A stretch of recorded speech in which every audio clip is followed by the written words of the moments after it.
தமிழக காங்கிரஸ் கமிட்டி தலைவர் செல்வ பெருந்தகை விசிக தலைவர் திருமாவளவனை மரியாதை நிமித்தமாக சந்தித்து பேசினார். இதுகுறித்தான மேலும் விவரங்களை கொடுப்பதற்காக செய்தியாளர் லதா இணைப்பில் இருக்கிறாரிடம் பேசலாம். லதா, இந்த சந்திப்பு தொடர்பான முழு விவரங்கள்.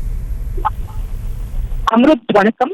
தமிழக காங்கிரஸ் கமிட்டியினுடைய தலைவராக செல்வ பெருந்தகை நியமிக்கப்பட்ட நிலையில் கூட்ட கட்சி தலைவர்களை நேரில் சந்தித்து வாழ்த்துக்களை பெற்று வருகிறார். அந்த தற்பொழுது அசோக் நகரில் இருக்கக்கூடிய விசிக தலைமை அலுவலகமான அம்பேத்கர் திடலுக்கு வருகை தந்த செல்வ பெருந்தகை விசிக கட்சியினுடைய தலைவர் தொல் திருமாவளவனை நேரில் சந்தித்து வாழ்த்து பெற்று வருகிறார். கடந்த சில நாட்களுக்கு முன்பாக காங்கிரஸ் கட்சியினுடைய அந்த பேரவை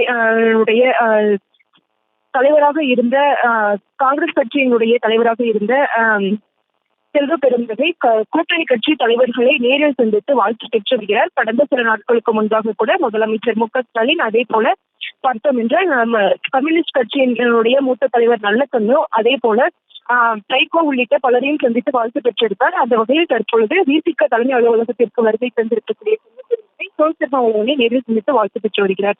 அம்ருத், விவரங்களை வழங்கியமைக்கு நன்றி லதா. செய்திகளை உடனுக்குடனும் துல்லியமாகவும் தெரிந்து கொள்ள சப்ஸ்கிரைப் பண்ணுங்க.